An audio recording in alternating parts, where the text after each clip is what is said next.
Olá, meu nome é Oswaldo Palotti Júnior, eu sou juiz de direito titular da 17ª Vara Criminal do Foro Central de São Paulo, leciono direito penal na PUC de São Paulo e na Universidade Mackenzie. Na PUC de São Paulo, em 1998, obtive o título de mestre em direito penal. Serei um dos seus professores do curso de direito penal da R2. O nosso curso de direito penal desenvolver-se-á de acordo com a sequência dos dispositivos do Código Penal. Isso vai facilitar a sua compreensão da matéria e com isso você vai saber exatamente que ponto você está do programa. Mas antes de darmos início ao estudo dos dispositivos do Código Penal, vamos relembrar alguns conceitos básicos para facilitar a compreensão da matéria e ajudar você a caminhar no seu curso. Começamos então pelo conceito de direito penal. O professor Aníbal Bruno define o direito penal como sendo o conjunto das normas jurídicas pelas quais se exerce a função do Estado de prevenir e reprimir os crimes, por meio de sanções cominadas aos seus autores. O professor Paulo José da Costa Júnior define o direito penal como sendo o conjunto de normas que descrevem os crimes, combinando sanções pela sua infração. Já para von List, direito penal é o conjunto das prescrições emanadas do Estado que ligam ao crime como fato, a pena como consequência. Podemos dizer então em síntese que direito penal é o conjunto de princípios e regras que disciplinam o poder de punir do Estado. O direito penal é um ramo do direito público, ao lado do direito constitucional, do direito administrativo, do direito processual penal, do direito processual civil, etc. Direito penal objetivo, ensina Magalhães Noronha, é o conjunto de preceitos legais que regulam a ação estatal, definindo crimes e impondo penas e outras medidas. Direito penal subjetivo é o jus puniendi, o direito de punir. Ele, o jus puniendi, surge para o Estado a partir da prática de uma infração penal. Dissemos que o jus puniendi surge para o Estado porque apenas ele detém o monopólio da aplicação da lei penal.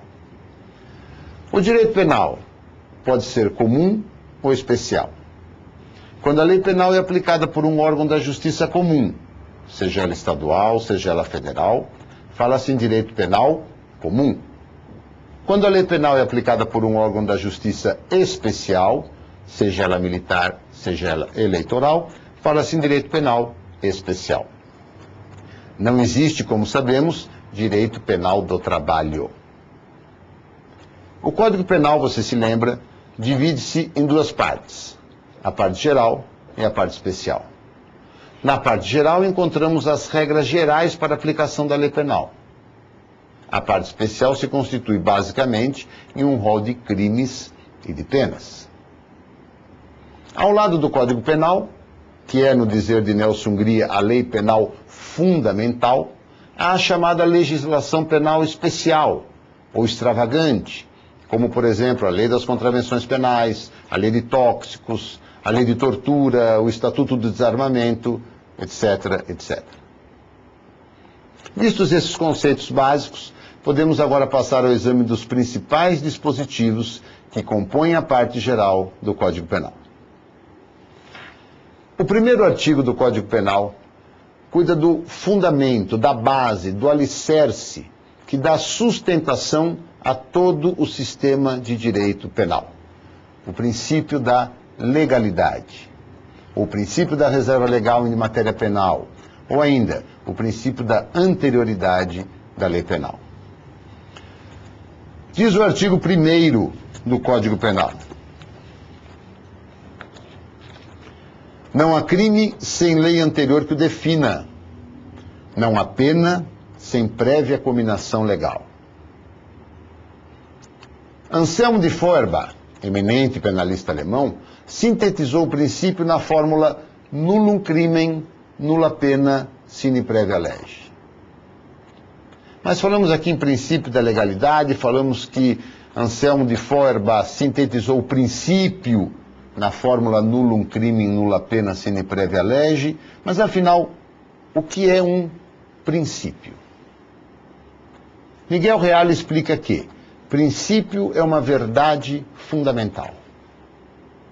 Celso Antônio Bandeira de Mello, na mesma linha, observa que princípio é o mandamento nuclear de um sistema, verdadeiro alicerce dele. O princípio da legalidade, ensina Francisco de Assis Toledo, se constitui numa real limitação ao poder estatal de interferir na esfera das liberdades individuais. O princípio da legalidade se projeta em 4 frentes, ou em outras palavras, ele se desdobra em 4 funções de garantia, que são a lex prévia, a lex scripta, a lex stricta e a lex certa. Vamos examinar então cada uma dessas funções de garantia do princípio da legalidade. A primeira delas é a lex prévia. O que significa?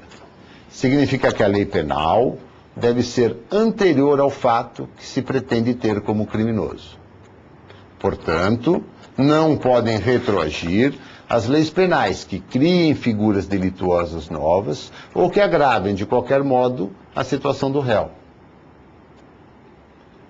A segunda função de garantia é a da lex scripta, que significa que apenas a lei escrita é que pode criar infrações penais e combinar penas. O costume, portanto, não é fonte direta de direito penal. A terceira função de garantia é a lex stricta. Ela tem 2 vertentes. Primeiro, restringe a criação de tipos penais e a combinação de sanções apenas à lei, considerada em seu sentido mais estrito. E segundo, veda o uso da analogia para estender, para dilatar o alcance da norma penal incriminadora ou gravosa, de modo a fazê-la atingir comportamentos não expressamente previstos.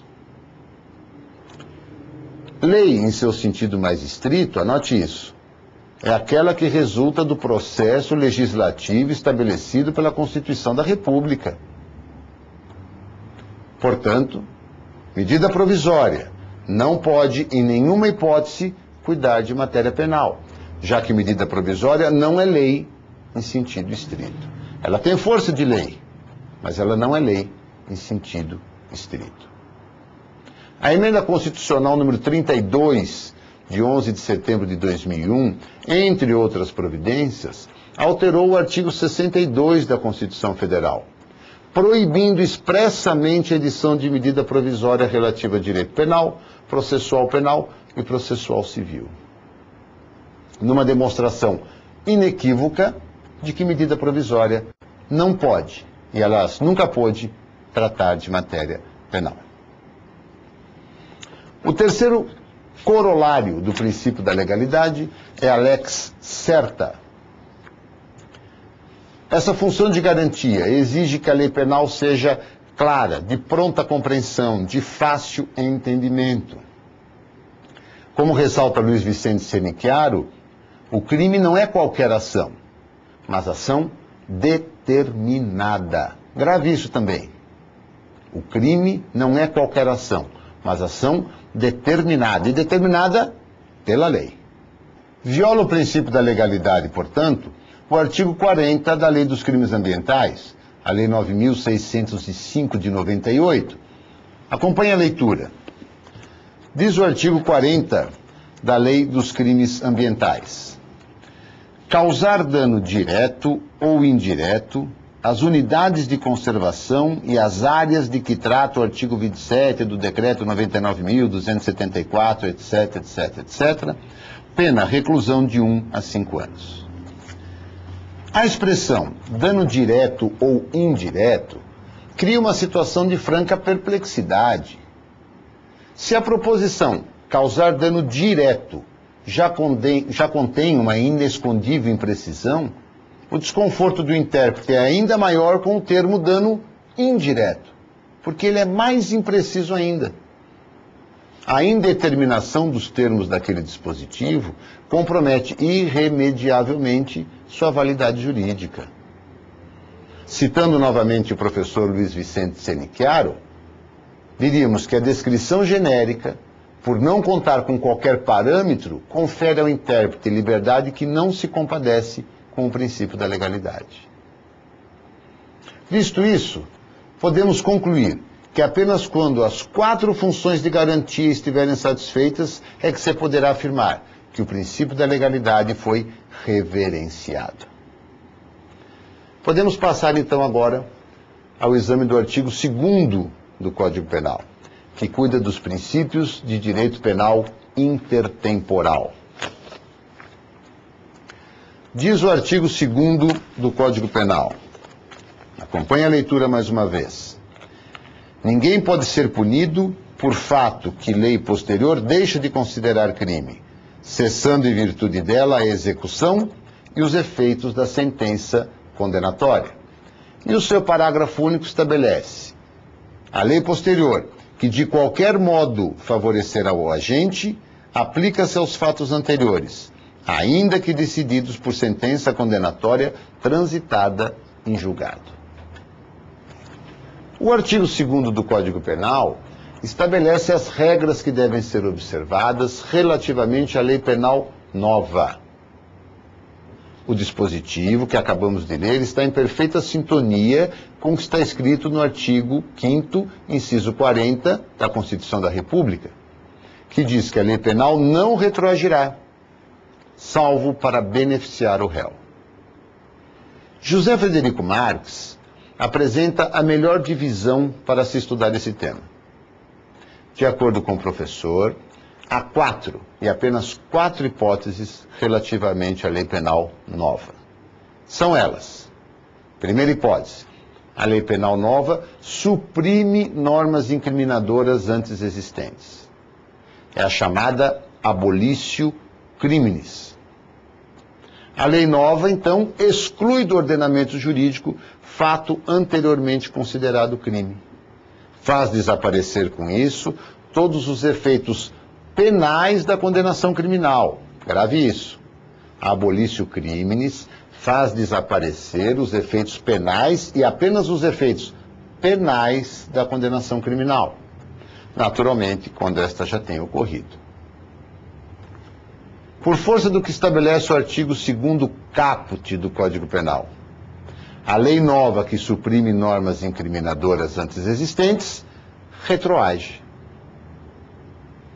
A segunda hipótese é a da lei nova que, ao contrário da anterior, cria figuras típicas novas, fazendo surgir ilícitos penais antes inexistentes. É a novatio criminis. Podemos citar como exemplo o artigo 308 do Código de Trânsito Brasileiro, a Lei 9.503 de 1997, que criminalizou aquela competição conhecida por racha de veículos. Outro exemplo é a Lei 10.741 de 2003, que dispõe sobre o Estatuto do Idoso e que criou, entre outros, o crime de discriminação contra a pessoa idosa. Confira aí no artigo 95 do Estatuto. E o crime de retenção do cartão magnético de conta bancária do idoso relativa a benefícios, proventos ou pensão. Confira o que está escrito no artigo 104 do Estatuto do Idoso. Por força do que estabelece o artigo 1º do Código Penal, nesse caso, no caso de novatio criminis, a lei penal nova não retroage. A terceira hipótese é a da lei nova que, de qualquer modo, altera para melhor normas penais não incriminadoras, com isso tornando mais favorável ao agente a aplicação da lei penal. É a chamada novatio legis in melius. Podemos citar como exemplo o Estatuto do Desarmamento, que não inclui, como fazia a lei anterior, a Lei 9437 de 1997, entre as causas de aumento de pena, o fato de o agente já ter sido condenado por crime contra a pessoa, contra o patrimônio ou por tráfico ilícito de entorpecentes. Compreenda isso.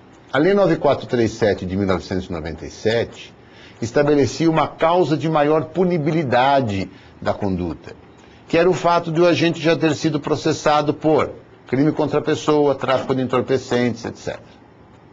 O Estatuto do Desarmamento que é uma lei nova em relação à antiga lei de armas, não previu essa hipótese de maior punibilidade da conduta. Portanto, nós temos aí um exemplo de novatio legis in melius. A lei nova, de alguma forma, melhorou a situação do agente.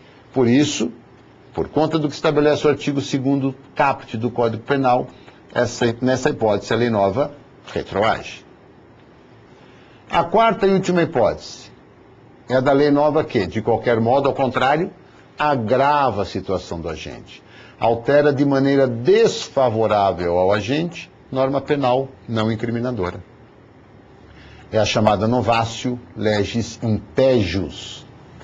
São exemplos da novatio legis impejus a lei dos crimes hediondos, que elevou as penas dos crimes de estupro e de atentado violento ao pudor. O artigo 298 do Código de Trânsito Brasileiro, que estabeleceu circunstâncias agravantes antes inexistentes no nosso ordenamento jurídico. A novatio legis impejus não retroage, à vista do que estabelece o artigo 1º do Código Penal. É importante que você grave isso.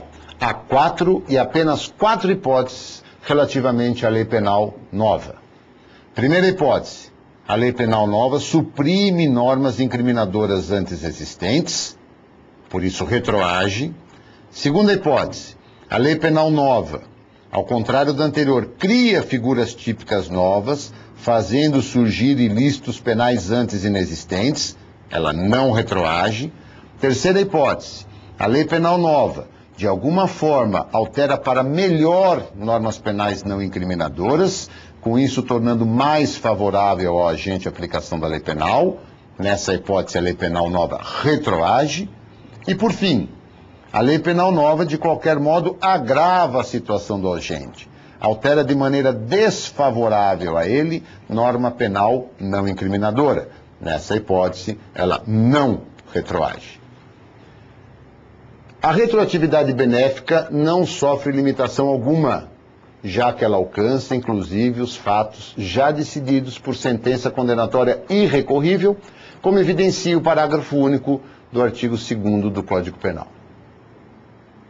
Se já foi proferida a sentença condenatória, mas ela ainda não transitou em julgado, compete ao juiz do processo a aplicação da lei nova mais benigna. Se a condenação já transitou em julgado, essa tarefa é de competência do juiz das execuções. É o que diz a súmula 611 do Supremo Tribunal Federal, que você precisa guardar. Transitando em julgado a sentença condenatória, compete ao juiz das execuções a aplicação da lei mais benigna. Contrário senso, se ainda não transitou em julgado a sentença condenatória, compete ao juiz do processo a aplicação da lei nova mais benigna. O artigo 3º do Código Penal cuida da lei excepcional ou temporária. Salgado Martins chama-as de leis de duração limitada. Diz o artigo 3º do Código Penal: a lei excepcional ou temporária, embora decorrido o período de sua duração ou cessadas as circunstâncias que a determinaram, aplica-se ao fato praticado durante sua vigência. Lei excepcional é aquela promulgada para atender situações singulares, anormais, fora do comum, como no caso de uma calamidade pública. Lei temporária é aquela em que o período de sua vigência vem expresso no seu próprio texto, o que não ocorre normalmente com as leis, que somente perdem sua vigência quando são expressa ou tacitamente revogadas por outra, como nós sabemos. O artigo 3º do Código Penal, guarde bem isso, anote bem isso, é uma exceção à regra da retroatividade benéfica da lei nova. O artigo 3º do Código Penal é uma exceção à regra da retroatividade benéfica da lei nova. Por quê? Porque o artigo 3º do Código Penal confere ultratividade à lei excepcional ou temporária. Vamos relembrar esse conceito. O professor Tércio Sampaio Ferraz Júnior explica que ultratividade é a possibilidade de uma norma não mais vigente continuar a vincular os fatos anteriores à sua saída do sistema. As leis excepcionais e as leis temporárias, é importante que você entenda isso, são dotadas de ultratividade para que se evite a impunidade, para que se evite a sua total ineficácia. Nessas leis, como ensina José Frederico Marx, o fator tempo integra a própria tipicidade do fato. É por isso que as normas excepcionais e temporárias não violam o princípio da legalidade. Por quê?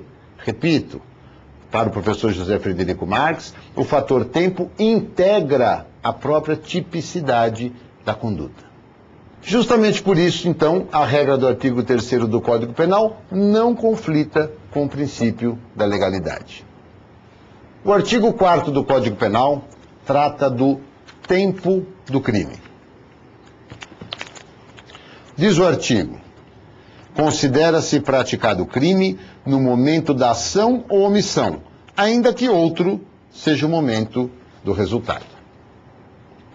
O artigo 4º evidencia que o Brasil adotou a chamada teoria da atividade, pois considera-se para a determinação do momento do crime o instante da conduta, comissiva ou omissiva, pouco importando o momento em que vem ocorrer o resultado. Mas qual a importância dessa regra? A regra do artigo 4º é especialmente importante para fins de início de contagem do prazo prescricional e para a aferição da imputabilidade do agente ao tempo do crime, como exige o artigo 26 do Código Penal. Imputabilidade até no que diz respeito à maioridade penal.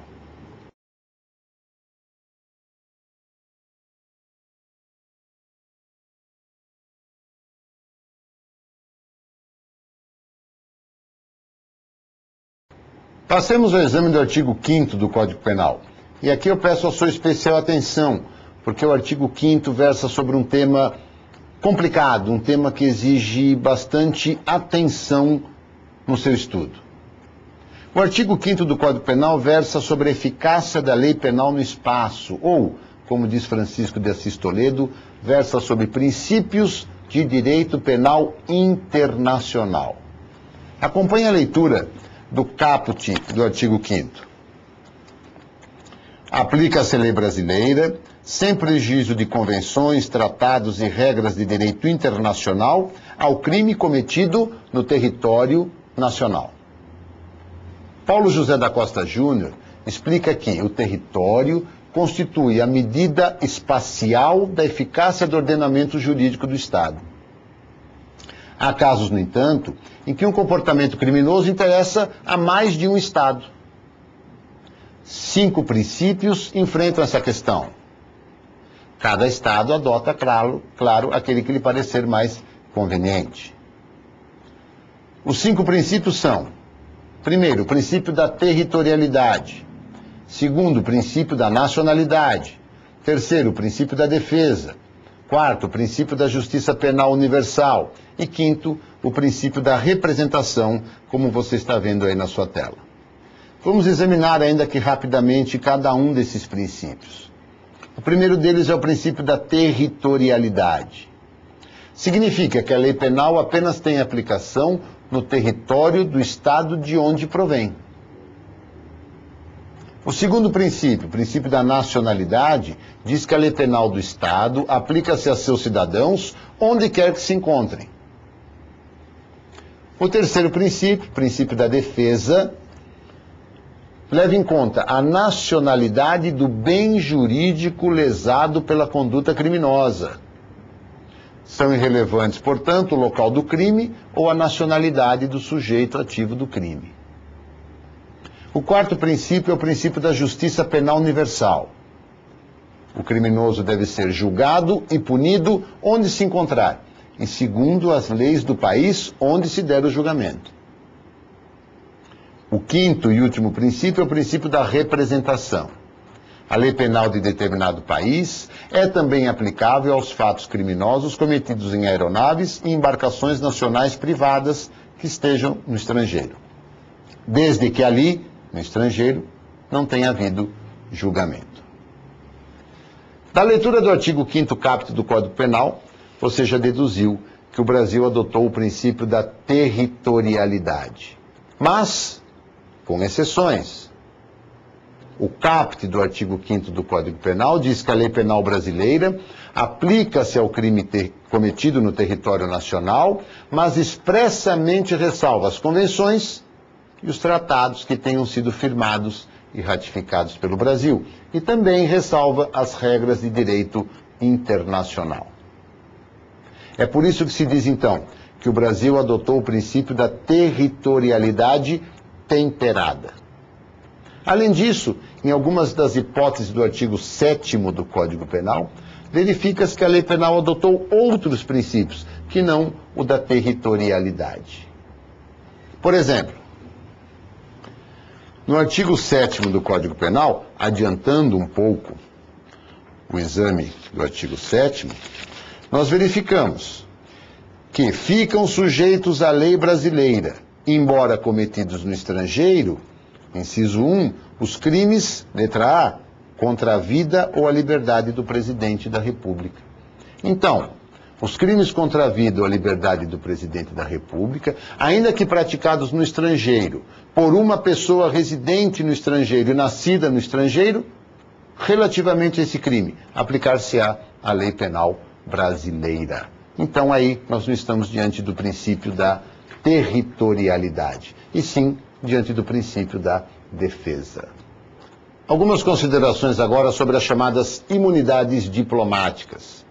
As imunidades diplomáticas são exemplo das ressalvas expressamente previstas pelo artigo 5º do Código Penal, pois elas excluem da lei penal do país onde se encontrem acreditados os chefes de Estado estrangeiro e sua família, os embaixadores e sua família, e finalmente os funcionários estrangeiros do corpo diplomático.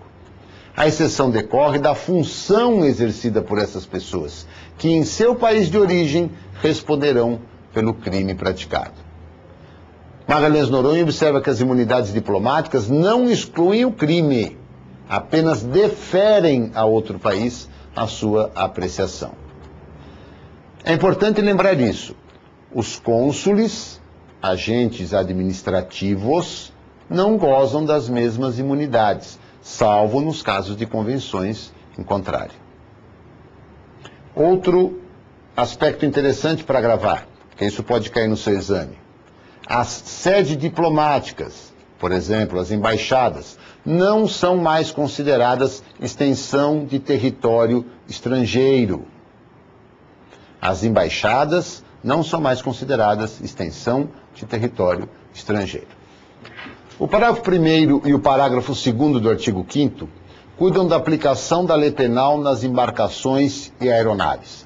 Os dispositivos são muito longos, então você lê aí e observe o seguinte, que o parágrafo 1º do artigo 5º cuida da aplicação da lei penal nas aeronaves e embarcações brasileiras que estejam fora do território nacional. E o parágrafo 2º cuida da aplicação da lei penal nas aeronaves e embarcações estrangeiras que estejam em território brasileiro. As aeronaves e as embarcações brasileiras públicas são consideradas extensão do território nacional onde quer que se encontrem. As embarcações brasileiras privadas são consideradas extensão do território nacional quando estiverem em alto mar ou no espaço aéreo correspondente ao alto mar. As aeronaves e embarcações estrangeiras públicas não se submetem à lei penal brasileira quando estão em território brasileiro. Claro, afinal de contas, as embarcações públicas brasileiras são consideradas extensão do território nacional. Então nós temos que dar o mesmo tratamento às embarcações e aeronaves estrangeiras públicas quando estão em território brasileiro. As aeronaves e embarcações estrangeiras privadas sujeitam-se à lei penal brasileira desde que se encontrem pousadas ou voando no espaço aéreo brasileiro, ou se encontrem em porto brasileiro ou no mar territorial brasileiro. Leia o parágrafo 1º e o parágrafo 2º do artigo 5º do Código Penal e você vai ver que são essas as conclusões que você vai tirar dos dois dispositivos. O artigo 6º do Código Penal trata do lugar do crime. Acompanhe a leitura do dispositivo. considera-se praticado o crime no lugar em que ocorreu a ação ou omissão, no todo ou em parte, bem como onde se produziu ou deveria produzir-se o resultado. A regra do artigo 6º do Código Penal relaciona-se também com a aplicação da regra da territorialidade. Relativamente ao lugar do crime, diz a doutrina que o Brasil adotou a teoria da ubiquidade. Considera-se local do crime tanto o lugar do comportamento, comissivo ou omissivo, quanto o lugar do resultado. O professor Paulo José da Costa Júnior explica que basta a realização de um só fragmento da conduta punível em território nacional para que a ela se aplique a lei brasileira, ainda que se verifique o restante da conduta e mesmo o evento no exterior. O artigo 7º do Código Penal versa sobre a extraterritorialidade da lei penal brasileira. O dispositivo prevê hipóteses especiais de exceção à regra geral do princípio da territorialidade, como já adiantamos há pouco. A extraterritorialidade da lei penal brasileira pode ser incondicionada ou condicionada. Será incondicionada quando a aplicação da lei penal brasileira não depender de qualquer requisito. O inciso 1 do artigo 7º do Código Penal enumera os casos dessa hipótese. Leia-os atentamente. Outro exemplo de extraterritorialidade incondicionada está no artigo 2º da Lei 9455 de 1997, a chamada Lei de Tortura. O artigo 8º do Código Penal cuida dos efeitos, no Brasil, de uma pena imposta e cumprida no estrangeiro nos casos de extraterritorialidade. Diz o artigo 8º do Código Penal: a pena cumprida no estrangeiro atenua a pena imposta no Brasil pelo mesmo crime quando diversas, ou nela é computada quando idênticas. Acompanhe a seguinte situação: alguém no exterior atenta contra a vida ou a liberdade do presidente da República Federativa do Brasil. Essa pessoa será julgada no exterior, mas será julgada também no Brasil, por força do que estabelece o artigo 7º, inciso 1, letra A do Código Penal, que já vimos. Se essa pessoa for condenada a 10 anos de reclusão no local onde cometeu o crime e for condenada a 20 anos de reclusão aqui no Brasil, ela cumprindo os 10 anos de reclusão no exterior, terá que cumprir no Brasil apenas mais 10 anos de reclusão. É o que diz o artigo 8º do Código Penal. Se as penas forem diversas, por exemplo, pena privativa de liberdade no exterior e pena de multa no Brasil, então a pena de multa será atenuada por conta da pena privativa de liberdade já imposta e cumprida no exterior. O artigo 9º do Código Penal versa sobre a eficácia em território nacional da sentença estrangeira. Acompanhe a leitura do artigo 9º no seu código. A sentença estrangeira, quando a aplicação da lei brasileira produz na espécie as mesmas consequências, pode ser homologada no Brasil para obrigar o condenado à reparação do dano, a restituições e a outros efeitos civis. Ou 2, para sujeitá-lo à medida de segurança. Grave isso. A execução de uma pena é um ato de soberania de um país. É por isso que Celso Delmanto observa que, da mesma forma que não se aplicam em nosso território as leis estrangeiras, aqui seus julgados não podem ser executados como se nacionais fossem. Apenas em 2 hipóteses é possível a execução no Brasil de uma sentença penal condenatória estrangeira. Grave isso. Apenas em 2 hipóteses é possível a execução no Brasil de uma sentença penal condenatória estrangeira. E desde que a aplicação da lei brasileira produza, no caso, as mesmas consequências. Quais são essas hipóteses? Estão no artigo 9º. Primeira, para a satisfação dos efeitos civis da condenação E 2, para a execução de medida de segurança. Apenas isso. Portanto, não se executa no Brasil uma pena privativa de liberdade imposta no estrangeiro. O artigo 10 do Código Penal trata da contagem de prazo. Diz o dispositivo: o dia do começo inclui-se no cômputo do prazo.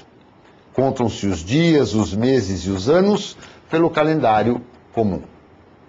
Damásio Evangelista de Jesus explica: prazo é o espaço de tempo fixo e determinado entre dois momentos, o inicial e o final. Há duas regras para a contagem de prazo em matéria criminal. Se se tratar de um prazo de direito penal, ou seja, de um prazo que diga respeito à duração da pena, a período de prova do sursi, a prazo prescricional, segue-se a regra do artigo 10 do Código Penal. Inclui-se o dia do começo no cômputo do prazo e exclui-se o dia do vencimento. Se se tratar de um prazo de direito processual penal, por exemplo, prazo para oferecimento de denúncia, prazo para substituição de testemunhas, para recurso, etc., segue-se a regra do parágrafo 1º do artigo 798 do Código de Processo Penal, que diz: não se computará no prazo o dia do começo, incluindo-se, porém, o do vencimento. Então, repetindo, duas regras para a contagem de prazo. O prazo é de direito penal, conta-se o prazo de acordo com a regra do artigo 10 do Código Penal. O prazo é de processo penal, conta-se o prazo de acordo com a regra do artigo 798, parágrafo 1º do Código de Processo Penal. Para a contagem do prazo, diz o artigo 10, utiliza-se o calendário comum. O calendário comum é o calendário gregoriano. A hora do início do prazo não tem qualquer relevância.